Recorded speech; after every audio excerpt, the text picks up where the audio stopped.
Hello दोस्तों, स्वागत करता हूं आपके अपने ही चैनल टॉक्स फॉर यू में। दोस्तों, आज के इस वीडियो में संजय वेस्ट कॉलेज रांची में होने वाले एंट्रेंस एग्जाम के लिए बीएससी मतलब कि साइंस स्ट्रीम के कोर्सेज के लिए सिलेबस बताने जा रहा हूं। वैसे जो आर्ट्स या फिर बात करो कॉमर्स का, तो उसके लिए नेक्स्ट वीडियो में मैं आप सभी को सिलेबस बता दूंगा, ठीक है। वैसे आप ये सिलेबस देखो, उससे पहले एक चीज़ बता दूँ आप सभी को कि ये जो सिलेबस है ये 2022 और 2023 के सिलेबस के अकॉर्डिंग है, ठीक है। क्योंकि अभी तक जो है संजय वेस्ट कॉलेज रांची ने 2024 के लिए सिलेबस प्रोवाइड नहीं कराया है, और जब आ जाएगा 2024 के लिए सिलेबस तो वो भी मैं आप सभी को वीडियो बना करके बता दूंगा, ठीक है। लेकिन अभी ये वीडियो जरूर देख लेना आप, क्योंकि आप सभी को मालूम होगा कि संजय वेस्ट कॉलेज रांची जो है हर साल एंट्रेंस एग्जाम लेता है एडमिशन से पहले, और जो सेलेक्ट होते हैं उन्हीं का एडमिशन होता है। तो अगर आप चाह रहे हैं संजय वेस्ट कॉलेज रांची में एडमिशन लेना, तो उसके लिए आपको पहले एंट्रेंस एग्जाम का प्रिपरेशन करना पड़ेगा अच्छे तरीके से। तो चलिए अब और अधिक टाइम वेस्ट न करते हुए वीडियो स्टार्ट करते हैं। लेकिन उससे पहले जो स्टूडेंट्स हमारे चैनल पे नए हैं, चैनल को सब्सक्राइब कर लेना, ताकि इस तरह का संजय वेस्ट कॉलेज रांची से रिलेटेड लेटेस्ट अपडेट और हेल्पफुल वीडियो आप तक सबसे पहले पहुंच सके। और साथ ही साथ इस वीडियो के डिस्क्रिप्शन में टेलीग्राम ग्रुप का भी लिंक दिया गया है, आप उसको भी ज्वाइन कर लेना। वहाँ पे अगर संजय वेस्ट कॉलेज रांची से रिलेटेड कोई भी नोटिस या फिर अपडेट आता है तो सबसे पहले वहाँ पे मिल जाएगा। तो चलिए अब मैं आप सभी को जो बीएससी का जो कोर्सेज है उनका सिलेबस बताता हूँ, ठीक है। वैसे ये जो सिलेबस है इसका पीडीएफ मैं आपको टेलीग्राम ग्रुप में भी दे दूंगा, ताकि आप अच्छी तरह से देख पाओ, ठीक है। और यहाँ पे चलिए मैं आगे बता दूं कि कौन कौन से कोर्सेज के लिए यहाँ पे आपको सिलेबस देखने को मिलेगा। तो यहाँ पे है physics, chemistry, mathematics, zoology, botany, geology, ठीक है। इन सभी कोर्सेज का जो है सिलेबस आपको आगे इस वीडियो में देखने को मिलेगा। तो यहाँ पे सबसे पहले मैं बात कर लेता हूँ अब फिजिक्स के सिलेबस के बारे में, ठीक है। तो देख लीजिए यहाँ पे कौन कौन सा टॉपिक आपको कवर करना पड़ेगा, पढ़ना पड़ेगा। तो देखिए यहाँ पे सबसे पहले मैं बता दूँ कि फिजिक्स के एंट्रेंस एग्जाम में दो सेक्शन में क्वेश्चन बटे हुए रहेंगे, ठीक है। पहला सेक्शन होगा मैथमेटिकल पोर्शन और दूसरा सेक्शन होगा फिजिक्स का पोर्शन, ठीक है। तो यहाँ पे सबसे पहले देखते हैं कि मैथमेटिकल पोर्शन में कौन कौन सा टॉपिक आपको कवर करना पड़ेगा। तो देखिए यहाँ पे है series and number system, probability, coordinate geometry, differential calculus और इंटीग्रल कैलकुलस। उसके बाद चलिए यहाँ पे देखते हैं कि फिजिक्स पोर्शन में कौन कौन सा टॉपिक आपको कवर करना पड़ेगा। तो देखिए यहाँ पे है physical world, units and measurements, motion in straight line, motion in plane, laws of motion, work, energy and power, system of particles and rotational motion, gravitation, mechanical properties of solids, mechanical properties of fluids, thermal properties of matter, thermodynamics, kinetic theory, oscillations and waves, wave motion, electric charge and fields, electrostatic potential and capacitance, current, electricity, moving charges, magnetism and matter, electromagnetic induction, alternating current, electromagnetic waves, ray optics and optical instrument, wave optics, dual nature of radiation and matter, atoms and nucleus। तो ये जो सभी topics है ये आपको physics के entrance exam के लिए कवर करने पड़ेंगे, ठीक है। उसके बाद चलिए मैं बात करता हूँ यहाँ पे पैटर्न ऑफ एग्जामिनेशन के बारे में, ठीक है। तो यहाँ पे मैं बता दूँ कि फुल मार्क्स जो है 100 रहेगा। उसके बाद ड्यूरेशन का बात करूँ अगर, तो इसके लिए 2 घंटे आपको मिलेंगे। क्वेश्चन टाइप एमसीक्यू रहेंगे, और जैसा कि मैंने पहले आपको बताया कि इसमें 2 सेक्शन आपको देखने को मिलेगा, तो यहाँ पे भी वही बताया गया है कि 2 सेक्शन रहेंगे। और उसके बाद यहाँ पे बताया गया है कि सेक्शन ए में मैथमेटिक्स के क्वेश्चन रहेंगे जो कि 30 क्वेश्चन रहेंगे, ठीक है। और इसके बाद अगर मैं बात करूँ यहाँ पे सेक्शन बी के बारे में, तो यहाँ पे फिजिक्स के क्वेश्चन रहेंगे और 70 क्वेश्चन रहेंगे, ठीक है। उसके बाद अगर मैं बात करूँ यहाँ नेगेटिव मार्किंग रहेगा या फिर नहीं रहेगा, तो यहाँ पे चांसेस है कि नहीं रहेगा, ठीक है।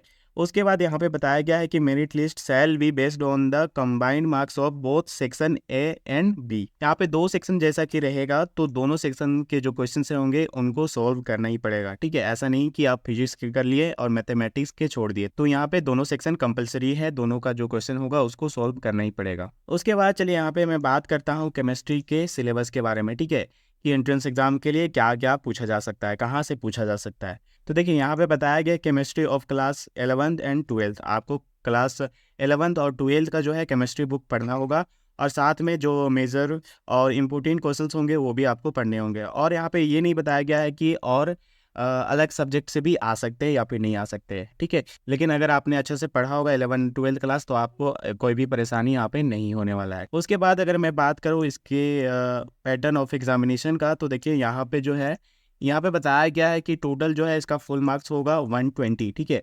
2 घंटे इसके लिए मिलेंगे और एमसीक्यू टाइप्स जो है क्वेश्चन होंगे। यहाँ पे ये भी बताया गया है कि किस सेक्शन से कितने क्वेश्चन होंगे। तो देखिए यहाँ पे फिजिकल केमिस्ट्री से 20 क्वेश्चन होंगे, इनऑर्गेनिक केमिस्ट्री से 20 क्वेश्चन और ऑर्गेनिक केमिस्ट्री से भी 20 क्वेश्चन होंगे। तो टोटल क्वेश्चन हो गए 60, ठीक है। मतलब कि एक क्वेश्चन जो है यहाँ पे 2 मार्क्स का रहेगा, ठीक है। उसके बाद अगर मैं बात करूँ यहाँ पे नेगेटिव मार्किंग का, तो यहाँ पे चांसेस है कि नेगेटिव मार्किंग नहीं रहेगा। उसके बाद चलिए मैं यहाँ पे बात करता हूँ मैथमेटिक्स के सिलेबस के बारे में, ठीक है। तो देखिए यहाँ पे कौन कौन सा टॉपिक आपको कवर करना पड़ेगा। तो देखिए यहाँ पे सेट थ्योरी है, रिलेशन एंड फंक्शन है, अलजेब्रा है, उसके बाद यहाँ पे स्टैटिस्टिक्स एंड प्रोबेबिलिटी है, उसके बाद ट्रिग्नोमेट्री है, और फिर यहाँ पे एनालिटिकल ज्योमेट्री और वेक्टर्स से भी क्वेश्चन आपको देखने को मिलेगा, ठीक है। उसके बाद अगर यहाँ पे मैं बात करूँ इसका पैटर्न ऑफ एग्जामिनेशन का, तो वो भी आप अच्छी तरह से यहाँ पे देख लीजिए कि किस पैटर्न में ये क्वेश्चन रहेंगे। तो यहाँ पे मैं आप सभी को बता दूँ, इसका जो है फुल मार्क्स यहाँ पे 100 रहेगा और इसके लिए ड्यूरेशन जो है 2 घंटे के लिए रहेगा, ठीक है। और फिर यहाँ पे बताया गया है कि क्वेश्चन टाइप जो है एमसीक्यू रहेगा, जिसमें ये भी बता दिया गया है कि यहाँ पे टोटल 50 क्वेश्चंस रहेंगे और प्रत्येक जो है 2 मार्क्स का जो है क्वेश्चन रहेगा, ठीक है। उसके बाद अगर मैं बात करूँ यहाँ पे नेगेटिव मार्किंग का, तो यहाँ पे बताया गया है कि 1/3 मतलब कि 1/3 जो है आपका यहाँ पे नेगेटिव मार्किंग रहेगा। उसके बाद चलिए यहाँ पे बात कर लेते हैं जूलॉजी का जो है सिलेबस के बारे में, ठीक है। तो यहाँ पे देखिए क्या क्या आपको पढ़ना पड़ेगा।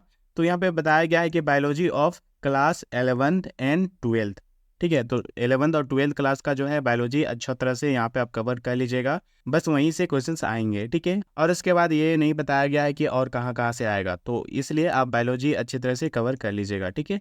अगर इसके बाद बात करें पैटर्न ऑफ एग्जामिनेशन का, तो यहाँ पे देखिए फुल मार्क्स 100 है, 2 आवर्स है ड्यूरेशन। और उसके बाद अगर मैं बात करूँ यहाँ पे क्वेश्चन टाइप का, तो यहाँ पे एमसीक्यू टाइप क्वेश्चन रहेगा और बताया गया है कि 100 क्वेश्चन रहेंगे। उसके बाद अगर मैं यहाँ पे बात करूँ नेगेटिव मार्किंग का, तो यहाँ पे देख लीजिए जो है 1/3 जो है नेगेटिव मार्किंग होगा। उसके बाद चलिए यहाँ पे बात कर लेते हैं बॉटनी का सिलेबस के बारे में, ठीक है। तो इसके लिए चलिए देखते हैं कि क्या पढ़ना पड़ेगा। तो बॉटनी ऑफ +2 और इंटर लेवल, यहाँ पे एल छूट गया वैसे, तो यहाँ पे ये ध्यान रखिए कि आपको बॉटनी पढ़ना पड़ेगा। बॉटनी कहाँ आता है, बायोलॉजी में आता है, तो बायोलॉजी को भी अच्छी तरह से कवर कर लीजिएगा। यहाँ पे वैसे बताया नहीं गया है कि बायोलॉजी से क्वेश्चन रहेंगे, लेकिन बॉटनी अच्छी तरह से कवर होना चाहिए और साथ में बायोलॉजी भी। उसके बाद अगर यहाँ पे बात करें इसका पैटर्न ऑफ एग्जामिनेशन का, तो देखिए यहाँ पे फुल मार्क्स 100 रहेगा, 2 आवर्स मिलेंगे आपको। और उसके बाद यहाँ पे बताया गया है कि एमसीक्यू टाइप क्वेश्चन भी रहेंगे और साथ में यहाँ पे लॉन्ग क्वेश्चन भी रहेगा। लॉन्ग टाइप क्वेश्चन में क्या रहेगा, यहाँ पे बताया गया है शॉर्ट जनरल ऐसे राइटिंग, मतलब कि ऐसे राइटिंग होगा जो कि यहाँ पे 50 मार्क्स का रहेगा, ठीक है। यहाँ पे बात किया गया है नेगेटिव मार्किंग का, तो यहाँ पे भी बताया गया है कि 1/3 जो है आपका नेगेटिव मार्किंग रह सकता है। उसके बाद यहाँ पे जो सिलेबस है जियोलॉजी का, तो उस पर चलिए बात करते हैं, और ये लास्ट सिलेबस भी है, तो यहाँ पे ध्यान से देखिएगा। जियोलॉजी के जो स्टूडेंट्स हैं, देखिए यहाँ पे कौन कौन सा टॉपिक बताया गया है वो आपको यहाँ पे देखने को मिल जाएगा अच्छी तरह से। वैसे एक चीज़ यहाँ पे ध्यान दीजिएगा, यहाँ पे बताया गया है कि एमसीक्यू टाइप क्वेश्चंस भी रहेंगे और साथ में डिस्क्रिप्टिव टाइप क्वेश्चंस भी रहेंगे, मतलब कि शॉर्ट क्वेश्चन और लॉन्ग टाइप भी, ठीक है। तो यहाँ पे पहले देख लेते हैं एमसीक्यू टाइप क्वेश्चंस में क्या क्या यहाँ पे टॉपिक कवर करना पड़ेगा। तो यहाँ पे दिया गया है अर्थ एंड प्लेनेटरी सिस्टम, ठीक है, जिसमें है evolution, planets and there characteristics, ठीक है। उसके बाद यहाँ पे है मिनरलोजी एंड पेट्रोलॉजी, जिसमें है minerals and there importance, rock types and their process of formation, ठीक है। उसके बाद है knowledge of various branches of geology, geological time scale. उसके बाद है यहाँ पे बेसिक्स ऑफ फिजिकल जियोलॉजी, जिसमें आपको पढ़ना होगा geomorphic process and agents, lens form by various agents. उसके बाद है ग्लोबल टेक्टोनिक्स, जिसमें आपको पढ़ना पड़ेगा प्लेट मोशंस एंड बाउंड्रीज, ठीक है। उसके बाद है अप्लाइड जियोलॉजी, जिसमें आपको पढ़ना पड़ेगा नेचुरल हजार्ड्स एंड मिटिगेशन। उसके बाद है इन्वायरमेंटल एंड ग्राउंड वाटर, ठीक है। उसके बाद है यहाँ पे जियोलॉजी आपको पढ़ना पड़ेगा। और उसके बाद है resources of ore mineral, their composition, occurrence and distribution. उसके बाद है general knowledge pertaining to geological features, ठीक है। तो इन सभी से जो है आपका एमसीक्यू टाइप क्वेश्चंस आएंगे। उसके बाद यहाँ पे जो है बताया गया है कि डिस्क्रिप्टिव टाइप क्वेश्चन भी रहेंगे। तो यहाँ पे उसके लिए क्या टॉपिक कवर करना पड़ेगा, क्या पढ़ना पड़ेगा, वो भी देख लीजिए। तो उसके लिए यहाँ पे बताया गया mineral resources of Jharkhand, occurrence and distribution. उसके बाद यहाँ पे बताया गया है AIIMS, scope, practices and applications of geology, उसके बाद है यहाँ पे environmental studies, issues and possible solutions. उसके बाद चलिए बात कर लेते हैं पैटर्न ऑफ एग्जामिनेशन के बारे में, ठीक है। इसके लिए आपको टाइम मिलेंगे 2 आवर्स। और उसके बाद यहाँ पे बताया गया क्वेश्चन टाइप, तो जैसे कि मैंने पहले ही आपको बताया कि एमसीक्यू टाइप और short and descriptive type questions भी रहेंगे, ठीक है। और उसके बाद यहाँ पे बताया गया है कि नेगेटिव मार्किंग रहेगा या फिर नहीं रहेगा, तो यहाँ पे चांसेस है कि नहीं रहेगा। तो आई होप यहाँ पे जितने भी सब्जेक्ट के, जितने भी कोर्सेज के मैंने सिलेबस आपको बताया, आई होप आपको अच्छी तरह से समझ में आ गया होगा।